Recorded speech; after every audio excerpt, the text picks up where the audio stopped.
And I won't be able to because I am not using my computer. So totally on your body.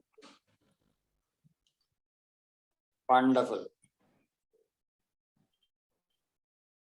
Also tell Purva so that. Yeah, I just messaged Purva. Good. So usually both of us record and one of the files is good enough to use.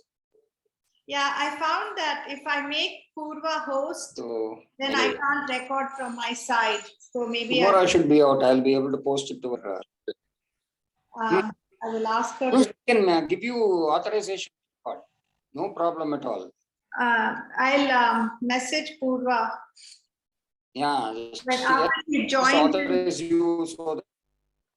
Yeah. After she joins, I can give her permission to record.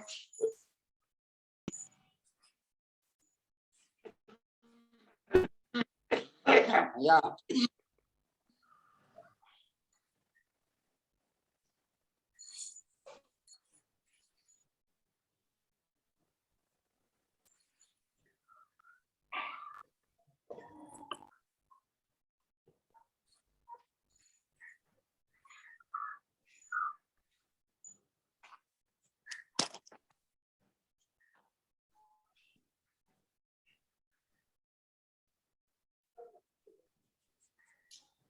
I will pause recording now and start once the discussion starts, if that's okay. Otherwise, it becomes a huge file. Okay. Suresh?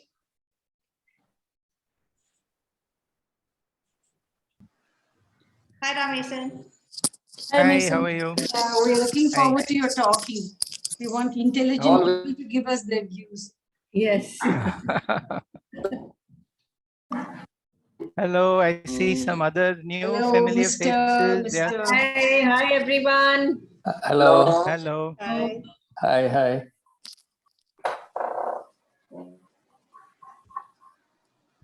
So we suppose all of you are really well, in spite of this Omicron.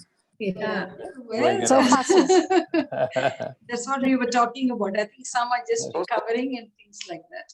I know. Of course, it's milder in version, but then it still hits. A lot of people have got it. And then I've been speaking to some doctors. They say almost everybody is going to get it. Yeah, I hear everybody is going to get it. They're saying it's now ready to be called endemic instead of pandemic. Pandemic. So we're ready to get yearly shots, just like No, but this is like one of these old Mahabharata stories where even if you don't leave the house and you're shut inside, you still get it. Yeah. How do we get it? It somehow gets you. That's what happened to my aunt. She's 92 years old, never left the house. Nobody visits her, but she was positive yesterday. Oh, wow. So must be the maid, the maid, whoever comes. There must be some domestic help who keep coming, isn't it? No, she has a stay-at-home caregiver. So I don't know what happened. Yeah, I think it's in the air. Maybe it's just in the air, it keeps floating around. Yeah. Because that day there was a WhatsApp by some man who said, why are you fooling yourself, giving yourself vaccinations? It goes to a distance of about 2, 3, 4 meters.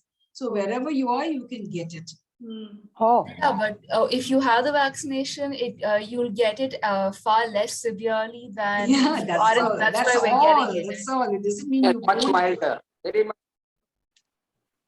milder. It's milder because that's all. Many of us have taken. In my case, I have no symptoms whatsoever after getting a positive.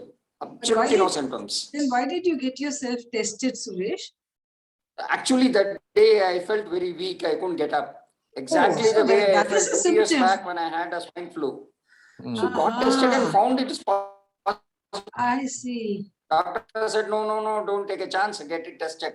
Because he knows my history. 2 years back, I was hospitalized with swine flu for the same symptom. You were in Haveri. Testing and then, my God.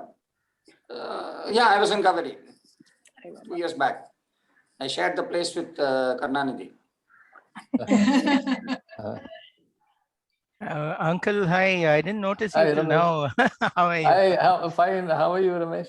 I actually didn't recognize you. Only now I noticed the name. Then I suddenly matched the name to the face. Yeah. Okay. So we are looking forward to your whatever you're going to All talk waiting about the book. for him. Yeah. Well, How are you doing? How are you doing well? yeah, I'm doing okay. You have a problem with your eye or something, is Yeah, your my right eye, I had some okay. surgeries and it's all done. Oh, well. I see. Okay. Yeah, it's good. Hi, Lakshmi. Hello. Well, Hi, Lakshmi- everybody. Lakshmi's got Hello. an SS, like a steamship or something. I never knew you had an SS, Lakshmi. No, that's part of another. That's part of my study group. And It's like the steamship or whatever, no? They call SS. I thought of the Gestapo. Gestapo. I don't know. I think of milder things. I'm a milder person. I don't think of Gestapo and things like that. Hi, Latika. Hi, Latika. Hi, Hello, Latika. Latika.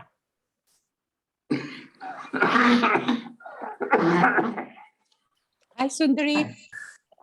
Hey, hi, long time, Lakshmi. Long time, long I have time. to get in touch with you. So I Yes. have been busy. But I can't tell you how happy I am seeing all the old familiar, lovely faces and, of course, the new member.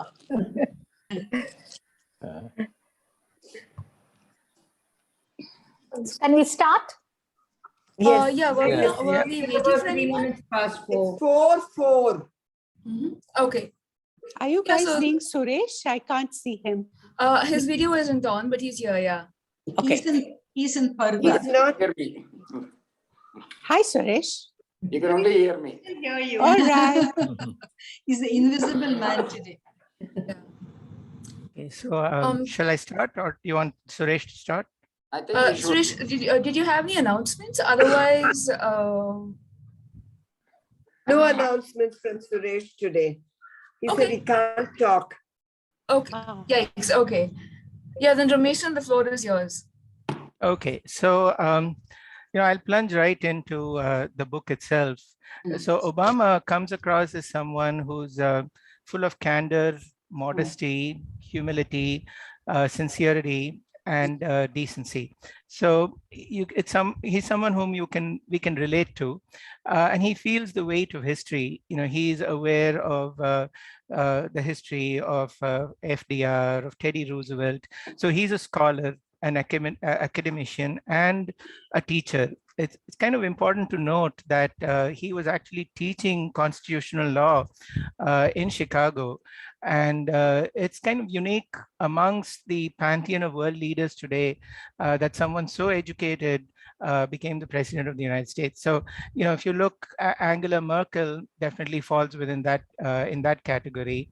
But the others, maybe Boris Johnson to some extent. But if you were really to look at Trump, definitely not, or even Narendra Modi, the question of formal education and scholarship don't seem to be important for a lot of leaders.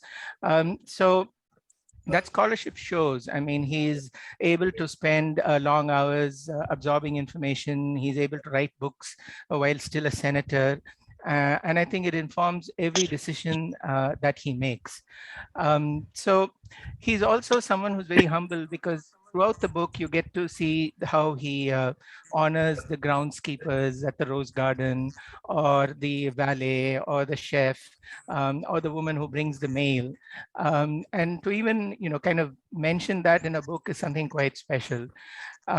So his language is, of course, excellent. It can be very formal, but he also has some excellent similes.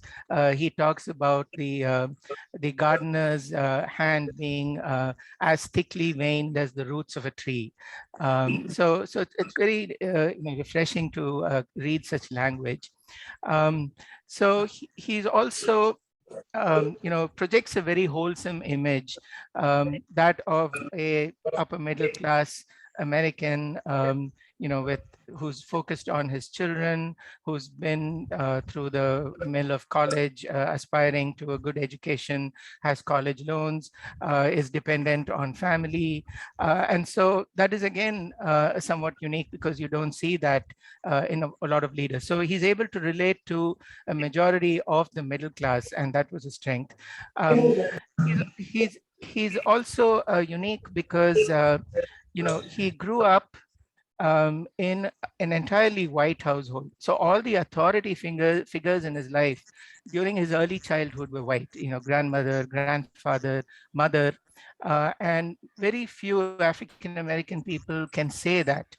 And it must have been a little odd for him. And he actually mentions that later, that when he was in college, he felt like he was, from everywhere and nowhere, that he was like a platypus or some strange animal in a fragile habitat, has just been put together out of parts that don't fit. So that comes to him later, but at least growing up, he's well aware of the racial divide, but he's not, he doesn't see the other side. His father is not a major presence in his life. You can see the disappointment, very understated form in which he states it, but the disappointment shows through very clearly. So the other thing is, growing up, he didn't have any firm ideological leanings. And later he mentions how one of his assistants grew up in an extremely democratic household, even in a place like Tennessee, I think. So that often happens with families in the US, and I suppose in India too. But in his case, that wasn't true at all. The parents were not particularly religious, not particularly committed. The grandparents, at least, were not particularly committed ideologically. And he grew up in Hawaii, which is, unique in its weather, in the kind of laid back lifestyle. And certainly that helped. I think that multi-ethnic, multiracial background helped. And his time in Indonesia, he doesn't much mention his stepfather either, but he does mention the poverty, the fact that he was able to show off about what he had in the US to his Indonesian friends. He also realizes that America is playing, is capable of propping up regimes, and that they'd done that in Indonesia. So he learns that at a very early age. The mother is special because she rebelled against convention. She kind of teaches him that early, takes that early stance on bullying. So she is a very formative influence on his life, though not always present. So his quote is, "Because of the strangeness of my heritage and the world I straddled, I was from everywhere and nowhere at once, a combination of ill-fitting parts, like a platypus or some imaginary beast confined to a fragile habitat and unsure of where I belonged." So the other thing is his reading habit. I mean, this goes back to his being a scholar, but he also read for recreation. He read without having to be kind of motivated by taking a difficult course. And I think that put a lot of thoughts into his head. And that was a period when he was quite lonely in Colombia, didn't have too many close friends. But he does mention there that he had friends from India and Pakistan, and that they were an inspiration because they were rooted in community. So that was interesting. And then the influence of Gandhi, that's the other India connection. You kind of see that in a couple of places. And then, of course, when he mentions the African National Congress, there's and Nelson Mandela, there's an indirect link to Gandhi too, and then to Lech Walesa. So the underdog, I think Obama kind of early on developed a sympathy for the underdog, maybe through his reading and through his experiences. So the one more thing that runs through the book as a constant thread is his idealism and self-doubt. He introspects endlessly about every decision he makes, and he has turned self-doubt into a virtue. I mean, many of us, me definitely, we have a lot of self-doubt, but we've always been told, perhaps implicitly, even if not openly, that that's not a good thing. You should be confident, you should just know. And it clearly wasn't the case with him, because he says it's his self-doubt that saved him in Colombia from becoming a full-blown crank. So he kind of, because of his soul searching and introspection, he takes time to take decisions. And I think that whole aspect has served him well. So particularly when he goes to law school, most people would just be ambitious. We want to go to law school, we want to earn a lot of money, we want to do that. But he almost, looks at it as something that he shouldn't be doing, that, he should have continued with community service. He questions his own motives. He says they were murky. And he almost thinks that that kind of ambition is not something that's desirable.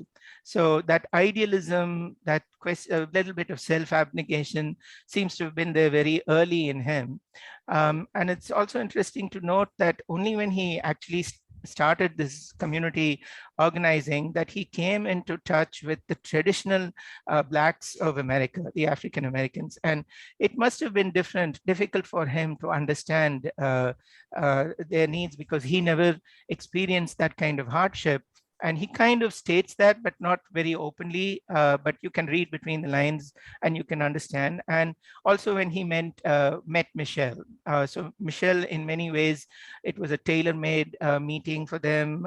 They were just thrown together, both by by design. The law firm wanted Michelle to take him around, almost by sanction. And then they came from diverse family backgrounds. So that's when he acknowledges that the family backgrounds were different, but he views it as complementary.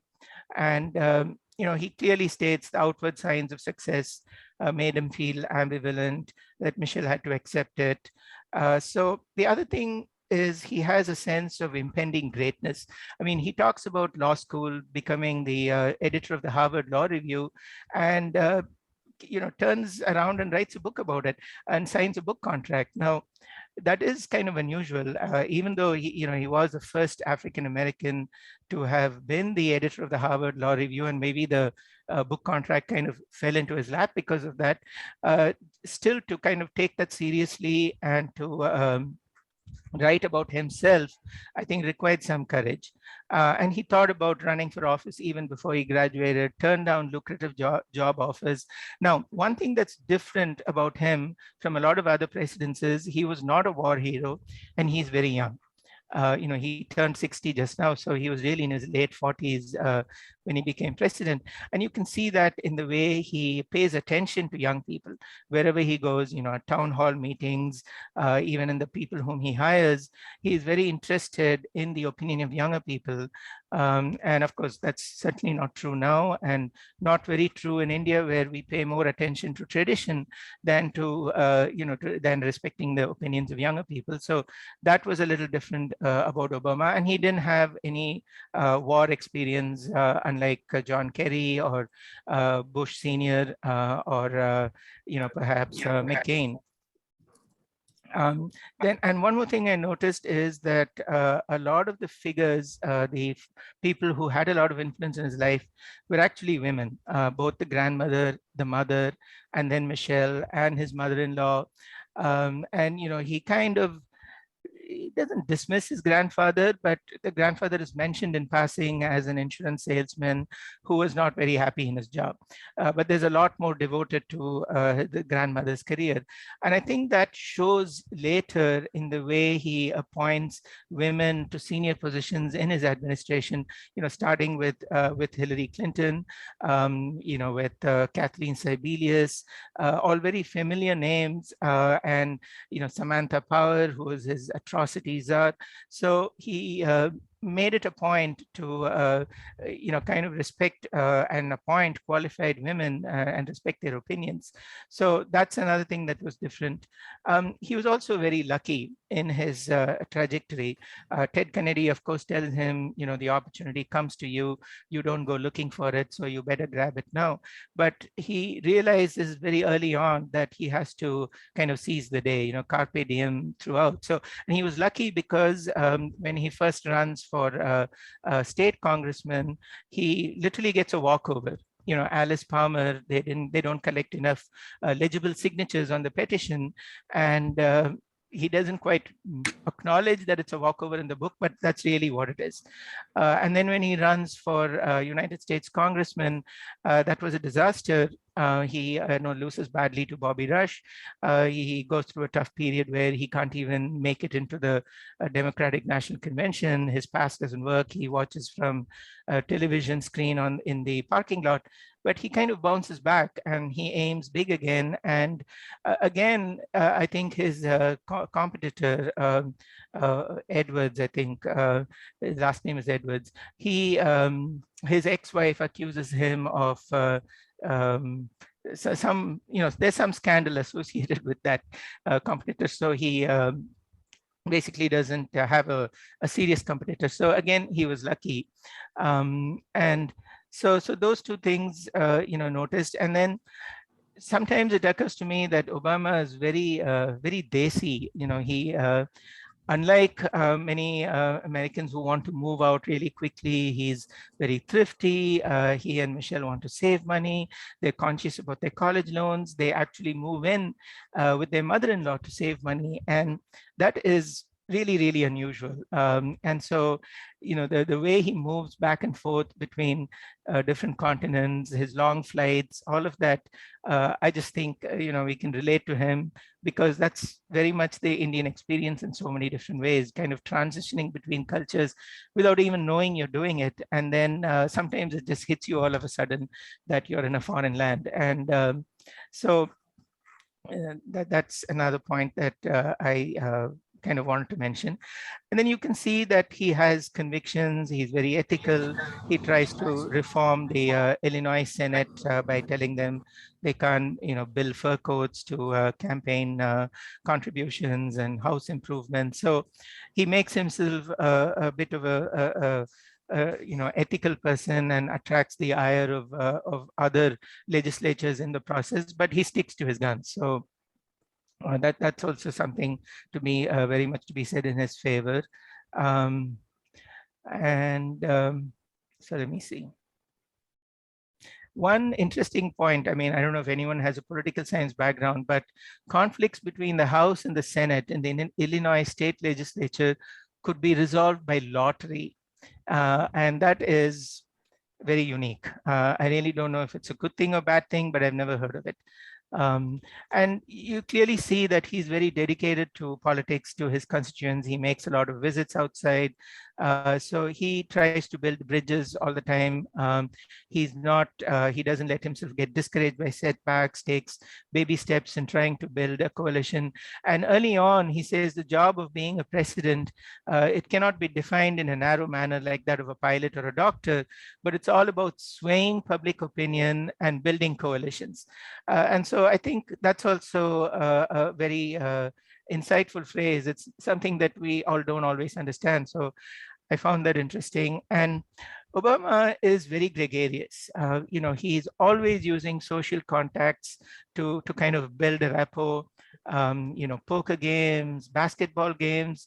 He says he, does a lot of joking and trash talking with people like Reggie Love and Favs and his campaign,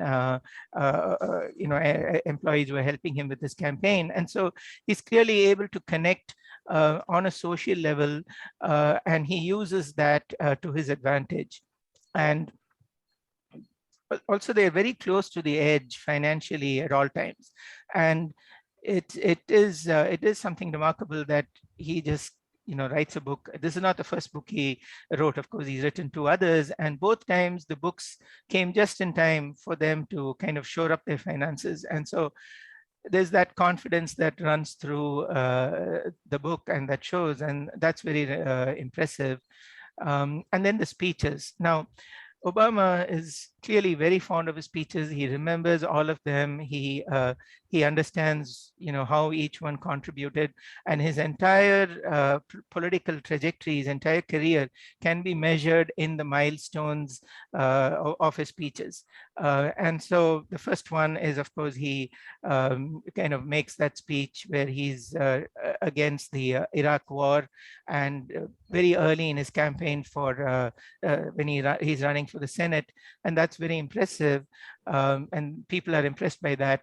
And he kind of, when he wins the Senate seat, it's across all demographics, and that's why he attracts the attention of people everywhere. He kind of shoots into the limelight. And it's interesting, Bobby Jindal, his Republican counterpart, if you will, also attracted a lot of attention, but then he crashed and burned. And at least from Obama's perspective, if you read what he says about Bobby Jindal, he's not very impressed, clearly. And Jindal seems to be a very opportunistic person who kind of changes his opinion depending on, which way the wind blows. So Obama's convictions, his constancy, win him a lot of supporters. And he is, the speech that he gives at the Democratic National Convention, where John Kerry tries to steal his lines, that went down very well. And he realizes that people are ready for a change. And even though we like to say, that Black people don't get a chance, it's clear that by bucking a stereotype, Obama generated a lot of hype. I mean, it's not that he was very clearly Black. He had a Muslim middle name, but people were willing to overlook that. So I think it's a human tendency to respect achievement and respect honesty and decency. So I think that's one of the main reasons why Obama kind of shot into the limelight and won the way he did. And he talks about Harry Reid. And what was interesting was Harry Reid he says he was a he was a police officer in the Capitol. And so I was wondering what he would think of that January 6th insurrection as a senator. And Harry Reid was also born in a town called Searchlight in Nevada. Now, I can just imagine whether it's even a town, it's what we would call a village. But it's interesting that Harry Reid and Obama were able to forge such a connection, and that Harry came from such humble backgrounds. And Obama always has mentors. He's very lucky. Emil Jones in the state Senate, Harry Reid, Ted Kennedy, are all people willing to give him a lot of advice and support him. And yes, and so there's a remarkable change in the family's lifestyle after he becomes senator. So, he has a cook, he has a driver, and, we take all these things for granted in middle-class India, but it is very unusual for someone in the US to have that. And so it's not that he, he doesn't spend money or anything. He's not hoarding money. He spends it when necessary. And another thing that struck me was, I think his driver was retired from Commonwealth Edison, which is a utility company, manager who retired from there. And I was wondering why he would choose to be a driver for Obama. It couldn't have been for the salary, but I think, again, it's because there was such a personal connection. He wanted to help Obama. And then the presence of the mother-in-law. I mean, I think Marianne Robinson contributed a lot to Obama's life from very early on. And it's remarkable that he forged such a connection with her, persuaded her to come and stay in the White House. And that's something else that struck me, again, very Desi-like. Obama likes Senate assignments. He goes to Russia with Nunn Lugar, does the nuclear disarmament, and is clearly upset by the Iraq war, by his visit. He thinks even though the military is enthusiastic, they shouldn't be there. And then the first time he mentions that the absence of his father, the expectations of his mother, and the fact that he's mixed race made him very ambitious. And that ambition was something even the family couldn't accept easily, that they would feel he's not at all relaxed. He always has to be doing something. So let's see. So again, the family support comes from Michelle's family, Marianne Robinson, Michelle's brother, Craig. So they all help him, and he doesn't shy away from leaning upon them. And I kind of mentioned that again because this is a very traditional family in many ways. Whereas if you look at Trump, it's very hard to understand the family structure. Not that Trump doesn't have support, he does have a lot of it, but it seems to flow the other way from Trump to the children. Whereas here, it's Obama is relying on other people to help him. And it's not just that Obama is persuasive in front of an audience, it's even with his family. Because when Michelle asks him, why should we accept you're running for president? And he just kind of wobs her by saying, Black and Hispanic children will have reason to hope. And that was really the best thing you could have said, and probably the only thing you could have said to convince her. And he kind of knows what to say at the right time. And throughout the book, Obama uses very understated sarcasm to critique his opponents. He's very cautious about criticizing people, very generous with his praise. John Edwards, he says he was a handsome and polished former vice presidential candidate who left the Senate to be John Kerry's running mate, then made a show of starting a poverty center, but really never stopped campaigning full-time for president. So that's kind of a way in which he criticizes people. And again, he talks about the importance of giving crisp presentations. And it's interesting to know how people show the connection with Obama by contributing. All of a sudden, the campaign contributions increase when he's running for president, and they're all small donations from people across, the socioeconomic strata. And so that's very interesting. Obama was able to make that connection. And he talks about his the organizers and the volunteers. So the volunteers are clearly people of the party, the Democratic Party, but the organizers are younger people, fresh college grads who are very idealistic, who are not paid well, and they go and help the volunteers organize the campaign, their canvassing for votes. And Obama says that democracy is a chorus, not a solo act. And that's again interesting because today's leaders, if you take Putin or Xi or even Narendra Modi, they want their decisions to be implemented. They're not that interested in getting the opinion of others. And so Obama belonged to a prior generation. So that was a little, a different kind of politics that he practiced. And he's always very inclusive in his policy towards ethnic groups. That incident with Henry Louis Gates in Cambridge, where Gates is locked out of his house, and then a white police officer shows up, and the neighbor calls someone. So clearly Obama is conflicted. He wants to support Gates because he understands that that neighbor needn't have called the police.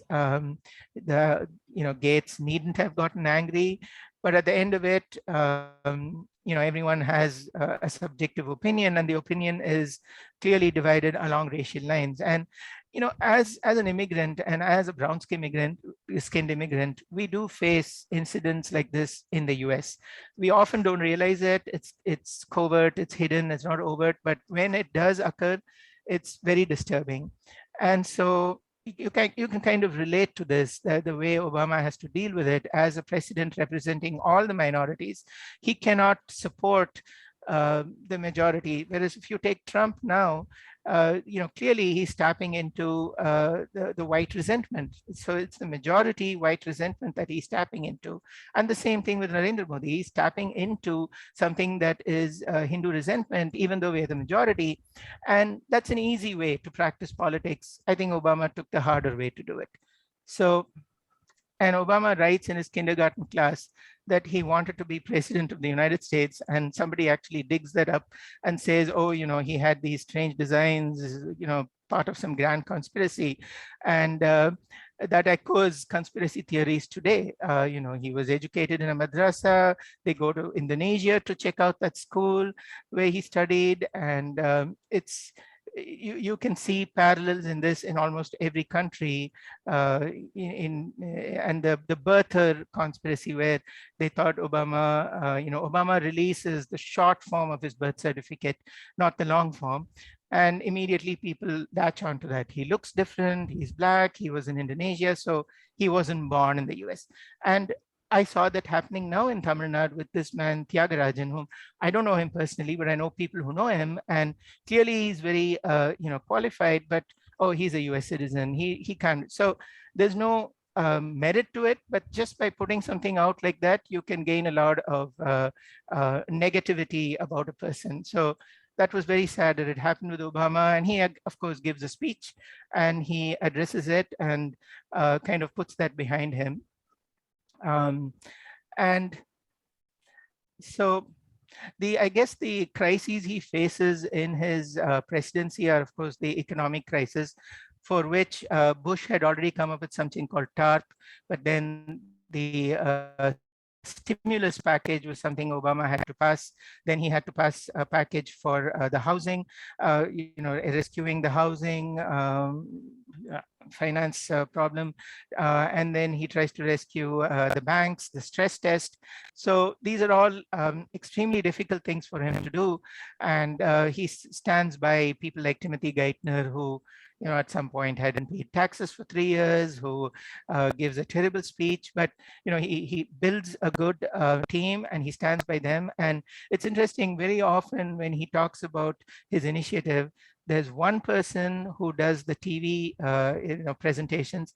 There's one person who's the heads down researcher who does all the work, who never presents a public face. And then there's a third person who's the go-getter person who kind of works the crowd, does the schmoozing, makes sure that the deal gets done. So in many different cases, you'll see that there are 3 different people whom he hires for each initiative. And so he's good at that. He's good at judging the talents of people and appointing the right person. And when necessary, he's able to fire, Stanley McChrystal. Simply gives that awful interview in the Rolling Stones magazine where he's criticizing Biden, and one of the soldiers there, he says, "Biden who? Did you say bite me?" That kind of a derision of Biden just didn't sit well with him. So, McChrystal, despite all of the support he had from the military, is fired. And it's interesting, as commander-in-chief, how the army, the military tries to box Obama in. And, he says it's because they were used to getting whatever they wanted from the Bush administration. But it's also because the military has their own opinions and they simply respect Obama as much as they should have. So they try to get their way by, presenting facts that are not quite true. Of course, Bush was much more fooled than Obama was with Iraq, but even so, it shows the power of the army and how the army and the generals have to be kept in check. So I guess I'm approaching the end. Yeah, I'm approaching the end. So there's really, and then he takes good luck charms with him, and all that is amazing. So then he reaches across the aisle. He has a real team of rivals. Rob Gates, as Secretary of Defense, and then he's always concerned about women. The Lady Ledbetter Fair Pay Act for equal pay. So all these things, just make Obama a very human person. The way he goes to Walter Reed Hospital, connects with the soldiers, and he makes subtle digs, at the German Chancellor. He says it's a good thing she doesn't talk very well because German leaders are better off without demagoguery. So that's a very sly kind of a backhanded compliment. So, and then the final, the feather in his cap is the killing of Osama bin Laden. And I think the Middle Eastern initiative didn't work out very well, even though he tried very hard. It didn't go very well for Obama. And he was spot on about Putin. Putin is very much a gangster, and you can see what's happening with the Ukraine now. And of course, he was very impressed with Manmohan Singh, 2 fellow academics.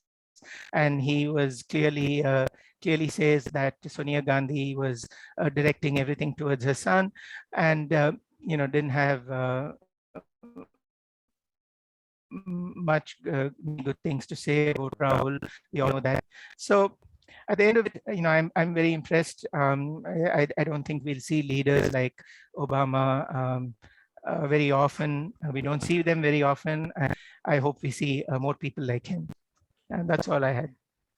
Sorry, No. marathon session. No, I think you've covered just about everything and unearthed the little facts about Obama, which we might have overlooked in our reading of the book. Not that I've read the book, but anyway. So thank you very much. Rameshan, Yeah, that that, excellent. Thank you so much. that was a really deep Thank review. you. Thank you. Ramesh, that was very, very good. Yeah, who has the- excellent presentation. Thank you, Uncle. Yeah, who would like the unenviable task of following up to that? Yeah, I mean, I'll just say a few words. Please. Just to Jaychandran here. In fact, I'd had the opportunity of hearing his voice because I did the book through the Audible.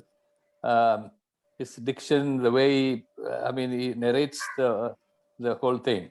It was so nice. I mean, it was about 27 hours of listening, and it was, I think, as Ramesh had said, it was so interesting you could hardly put it down.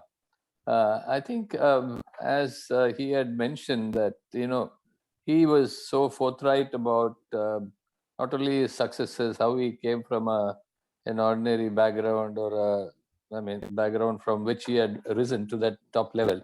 He also, the kind of acceptance of his failures, how he could not convince the senators and some of his programs and schemes which could not go through, and how he manipulated, tried to manipulate things to try and get to reach out to the people with all those the schemes which he had talked about.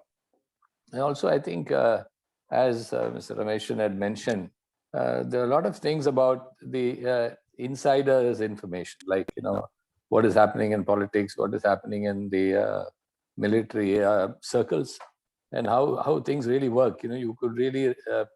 The other thing is you could really relate to, the common man, like he had mentioned. How, as an immigrant, how do you feel in the United States? Because both my sons are there in the United States. Of course, one has shifted to Canada now. When we go there, how do we feel about being there? It's slightly very silent discrimination, which you sometimes see or feel. He narrates all that, and then how he cares for his family, his group, and how he started the charity in Chicago, and then slowly garnered all those youngsters to really be the change. I think he had, being a lawyer, I could relate to him in a different sense as well. He was talking about the appointment of Supreme Court judges, and then about trying to relate to the games he played, basketball and things like that. Of course, one thing he couldn't give up was his smoking habit. I think, in spite of his wife trying to pester him with that, he couldn't give up. So I think all the jabs he took at Hillary for the presidency, and how she was convinced. In fact, she refused, I think. How she was convinced to take up the secretary's job. All that, I think we've gone into in-depth insiders information, all that we got. So I think it was, by and large, an excellent book. I would really rate it a 5-star book. So what presentation given by Mr. Rameshan was excellent. Thank you. I just want thank you so much, Mr. add a Jayashankar. little Who'd like bit. to go next? Yeah. 5 seconds. Yeah, please, Mala. Yeah, so Sure. Rameshan, you covered everything so thoroughly. I just wanted to add one thing, which the book triggered a lot of memories. I was actually part of his 2008 campaign. I was the Pacific Northwest Director for Social Media. And so I could experience firsthand a lot of the things that he was writing. And so when he talk about Plouffe, and he'll talk about, this one or the other one, and how the grassroots movement was all put together, I was part of that movement. So I loved Obama. He visited Seattle one time, and see, this is the hand that shook his hand. And so it was amazingly humble for somebody with that kind of a stature. And so his speaking in the book, his writing style in the book very much reflected him as a man in real life. So I thoroughly enjoyed it and related exceedingly well to your synopsis of the book. So thank you once again, Ramesi. Yeah. Thank you for that, Mala. That must have been a really amazing experience working on the campaign. Yeah. I'm easily the youngest of you all by a decent margin. And I remember just the excitement among my peers in the US about Obama in 2008. And I remember watching we went to I was lucky, we went to the election night party at the American Embassy. Mm-hmm. And I don't think I have ever, maybe, in the following years, maybe that hope dimmed a little, but just that night, the amount of, hope, the amount of joy in the fact that America had elected, I think the only country in the world with as long a history of chattel slavery, I think, don't quote me on that. The fact that they had managed to elect, this president, this Black president with this Muslim name, that reading that brought a lot of the joy of that time back. So whoever suggested the promised land, despite its size, thank you. Remember that on the inauguration day, the news covered snippets from all around the world. It was like a worldwide party that was going on, and people are just rejoicing that somebody like him got elected into the highest office in the land. It was amazing. And it certainly made a lot of change in the hiring practices of a lot of corporations while he was still in office, because no longer was equal opportunity just a thing on a board, a notice on a board. All of a sudden, Black people were coming into their own. The TV shows all started featuring a lot more Black characters than ever before. So it was a time of hope. It was a time of really people enjoying. What a different time it was than the current and the last president's time, the last Trumpism. And now there is no statesman in America. You can search all you like, but there's nobody that in politics that seems statesman-like. Nobody thinks twice about calling people bad names, and it's just not the same thing. I do have to defend Joe Biden a little bit. He is trying. He's trying, but you see, the news is not giving him the media is not giving him. Look, I mean, calling the American media professional is an oxymoron. Come on. It only became so during the time of Trump. Before that, it was not so. I'm not so sure. I'm not so sure. A friend of mine is a researcher in media studies. Fox has been horrible since the late 90s. Fortunately, Obama kicked it into high gear. But Fox didn't get the airtime that it started getting under Trump. Fox is always one of those noisy people in the back you tended to ignore. You listen to NPR. Now to listen to NPR, you're in the minority. So it's lots of things have changed. Yeah. Yeah. Before we, go further off track, anybody would like, who'd like to go next? We do have, a good 15-20 minutes left. Apurva, if it's all right, this is Lulu here. Yeah, please. I really haven't read the book, but from Rameshan's exhaustive review, I think I got almost all of the book. And since the others have agreed with his review, obviously there's nothing more to be said about the book. So a lot and more about the observations made here. There is a lot of appreciation for a very common Obama to go having risen to high places, whereas the chaiwala is not so. Somewhere along the line, the chaiwala is less than the common Obama, point one. Point two, Obama is looked upon as being very persuasive, and still having got his way in various things. Whereas the chaiwala or Trump is looked upon as being autocratic. I think that's not right. The truth lies somewhere in between. Thank you. Okay. Not pushing. I think in order to understand people's varying opinions of Mr. Modi, who has risen from very humble beginnings, and Mr. Obama, I think we ought to look at their policies rather than their origins.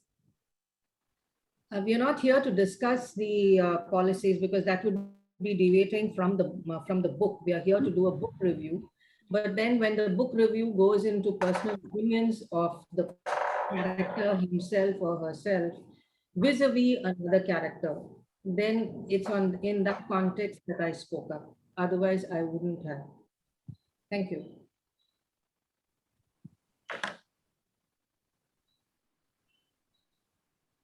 That's a fair point. Does anybody else have an opinion on the book? We have yet to read it. At least I have yet to read it. I started reading it at 6 o'clock yesterday evening. And, well, I did read a bit of it. And I, being the kind of apolitical person I am, who has no clue what economics is all about, what attracted me to the book was, as he says, he's very open in the way he writes. So is Michelle Obama. When you see them, Maureen had made a comment that it was like talking to an old friend. Mm-hmm. I would say that it's more a question of a kind of a basic honesty which they have. They are very open about their own flaws. And he often says, I made this gaffe. What did I say? I said the wrong thing. And, he's the first to admit that he should not have spoken the way he did or said something the way he did. That's what I like about him. And the other thing is, as he says, people who influenced him, a lot of them were women. That is another thing I liked a lot about him, because he talks a lot about his mother with great warmth. So he admits that she was a rebel and she just did what she liked. She divorced 2 husbands because he felt they were trying to put her down as a woman, something like that. And then again, he spoke about the grandmother, who apparently is a woman, it's a very different kind of woman. She used to drink hard, smoke, do all sorts of things, but at the same time imbibed in him a lot of real values. And she taught him a lot of practical things about banking and how to fill in a checkbook and all that. See, this is all that I gleaned in reading it for 3 to 4 hours last night, which is, you must admit, a very short period. But these were the things that struck me more than anything else. And this is a grandmother person also. And in this, you will find there's a lot of restraint in the way he talks about Michelle. He is there, but nowhere does he project her as the main person who is responsible for what he became, either in the beginning or later. You see her withdrawing, always she pulls herself back in the corner. She's not quite approving of everything that's happening, isn't it? There is a very nice way he presented her, which I liked. Yes. Very honest way of presenting his wife. And that was another nice thing. And a few truths really came out, because these have 3 points which I've noted down. He says that he realized that not only the blacks, but the whites also had to vote for him. This is a point. It's not just by winning the black votes that he would become the president. And he says many blacks thought he was not black enough. That again is a very prescient point.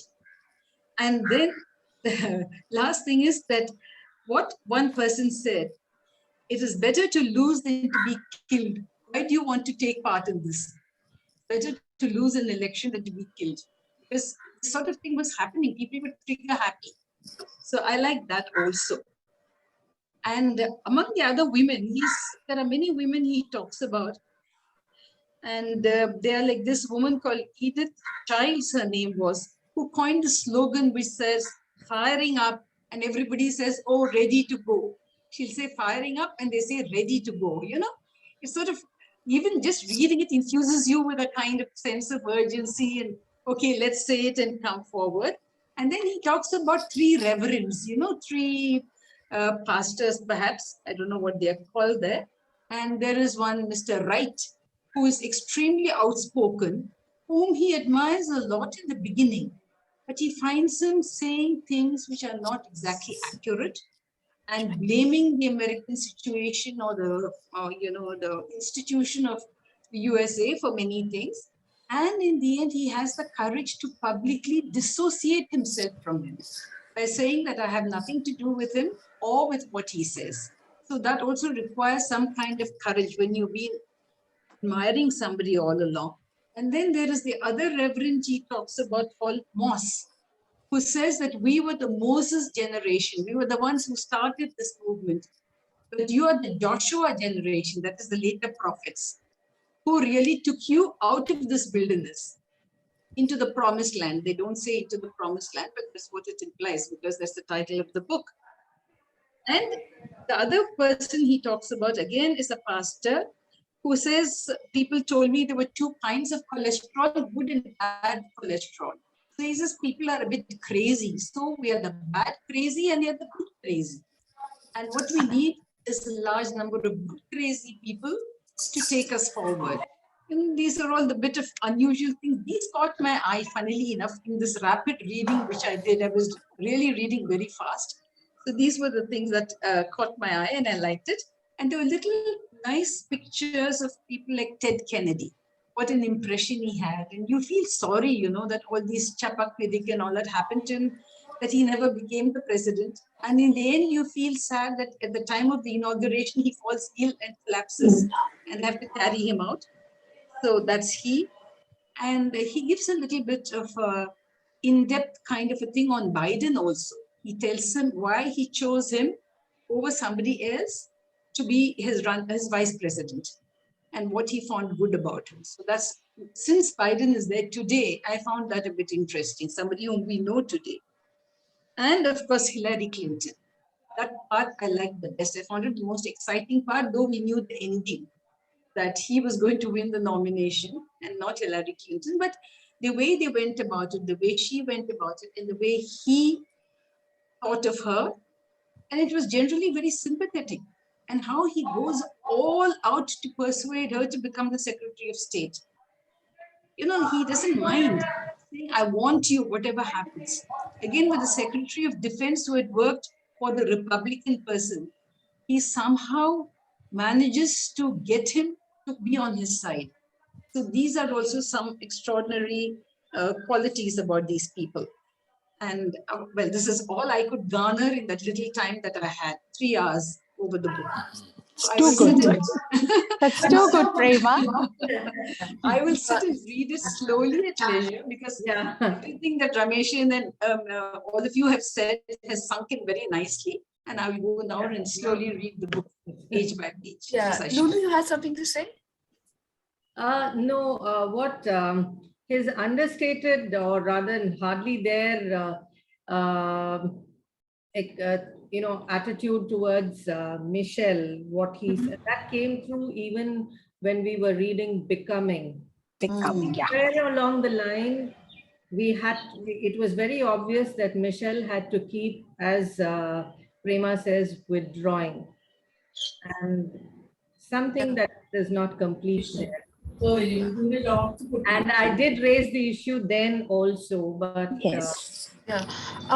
Mala may know and Ramesh may know the context better than I do, but I always had the impression that Michelle chose not to be as public as she could as other first ladies, in part because unfortunately she was the target of far more vitriol than other first ladies for obvious and horrible reasons.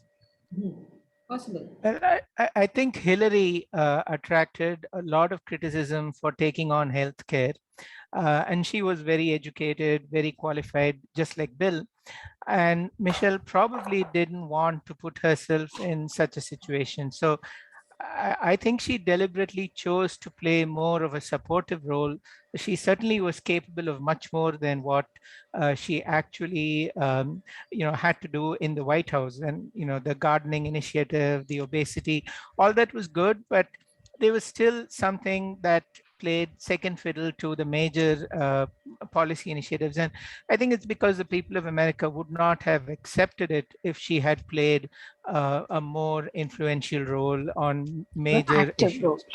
Yeah, a more active role. Yeah.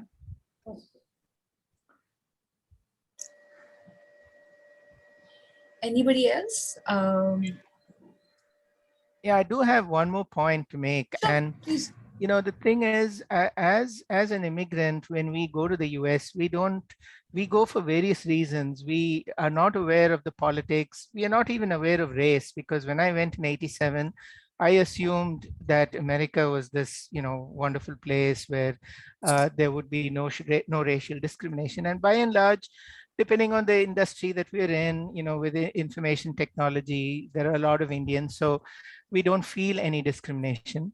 And by then, because during the 60s and 70s, and even going back to the 50s, America had, even though America was such a Christian nation, that religion in the public sphere wasn't playing much of a role.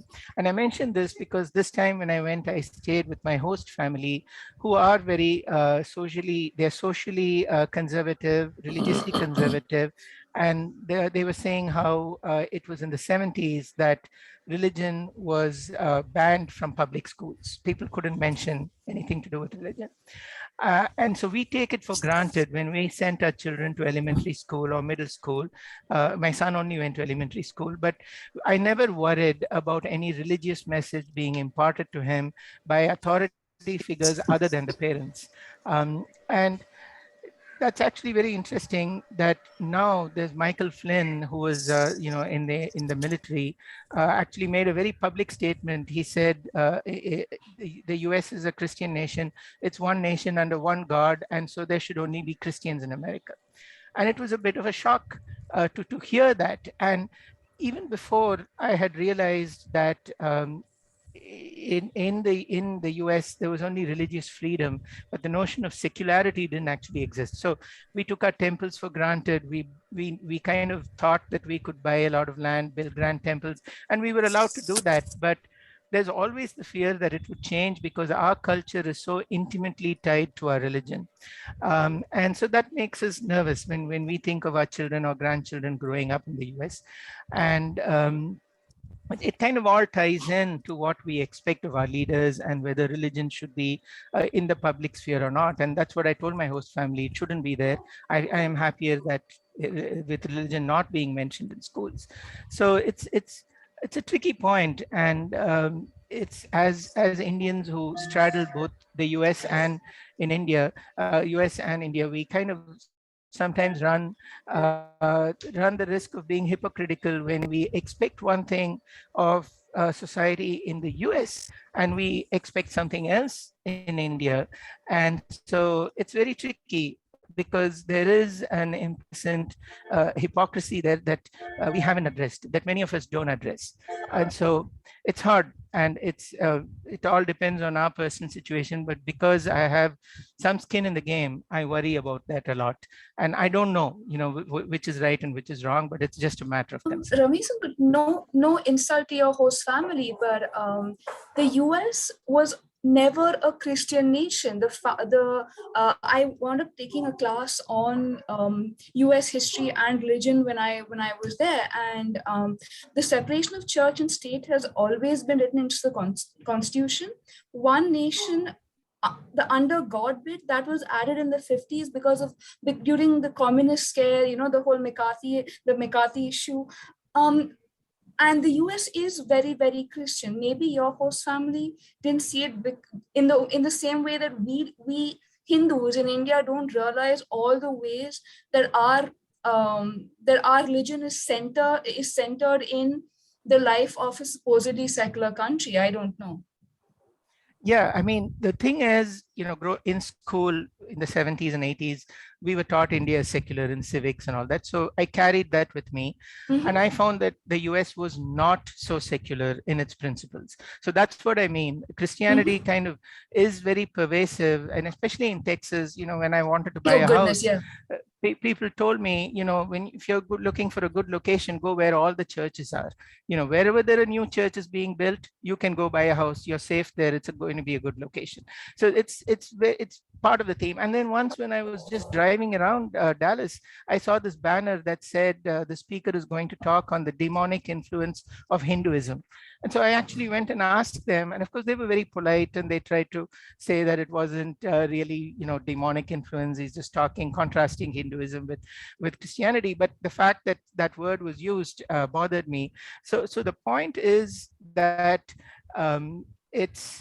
we are minorities in the US, but as minorities, we would like to be given the freedom of religion. But then when we come back to India, how do I square that with a government that does not seem to accept the minorities and wants to pay more attention to the majority? It's a new phenomenon, and it's something that when I first went to the US, I felt, wow, India is better. But now I don't know, and I'm both scared to some extent of what's happening in the US with Trump and with the rise of this extreme form of conservatism. And I don't know how things are going to play out in India either. So I'm just saying that it's hard to reconcile. I can understand both sides, but it's a difficult kind of different viewpoints that we have to straddle and reconcile, and it's hard to do that. I think even there are different groups of churchgoers. Down south, I think it's a different kind of atmosphere.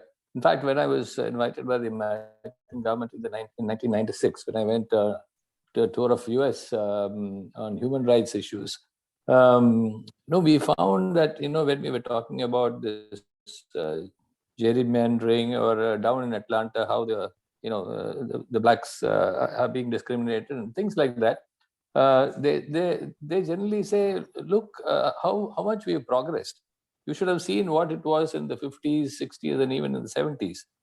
I mean, now, of course, there is a subtle kind of discrimination. When, suppose in a white majority neighborhood, a black man goes and buys a property, they don't say, why the hell are you coming here? But then the white people around that area, they leave, they sell their houses, they leave. I mean, this is a subtle kind of discrimination which we kind of found. And I think in different parts of the US, you have different. Now, of course, the Trumpism, whatever you call it, stirring up the white people, that they are going to become a minority in the future. Maybe not necessarily in the near future, but a little later they're going to be. That's the scare that that's being stirred up. So I think the whole concept is changing. Maybe what America was decades back and what America is now, I think there are subtle changes. Maybe for the good, may not be so much for the good, but that is there. I mean, you can perceive it very subtly when you go there. All of you know that.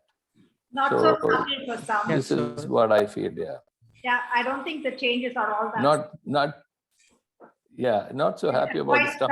But yeah, really startling. Yeah. It's true that California, for instance, is very ethnically diverse and very liberal, but Florida recently they're trying to pass legislation where they're saying that if by mentioning Black history, white people are made to feel guilty or uncomfortable, then that's wrong.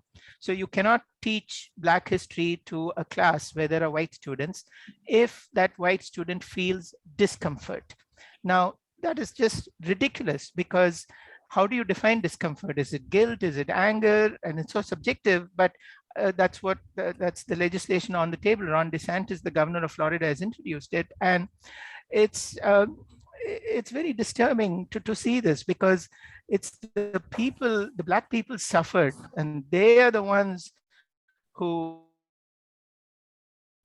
when they went through that, you can understand the sins of the past cannot be revisited on the present generation, but guilt is something everyone feels, not just, it's not just something that the white people feel. Everyone feels that sense of discomfort. So when the word discomfort is used, I think that's like a very blanket kind of word to say in legislation like this. So it's very strange. Sorry, I have a visitor, so I just have to leave. Okay. Bye. Bye. Bye. Bye. See you, Bye. Prema. Thank you. Thank you. So yeah, I do have to leave Bye. as well. If you all want to continue the discussion, go. I mean, please feel free. But I think we've exhausted talking about the book, at least for now. But if you all want to continue the discussion, please go ahead. Actually, I also have another meeting. Yeah, I too have to leave. Yeah. Okay. Before we leave, All right. I'd like to just say a big, big thank you to those who reviewed the book.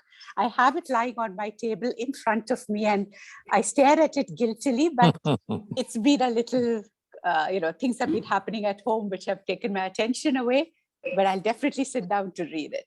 Thank you very much. You're very welcome. Bye, all of Bye. you. See you, everyone. Bye. Either Thank you. online or in person next month. See you. Bye. Bye. Bye. Bye. Bye. Hey, thank you.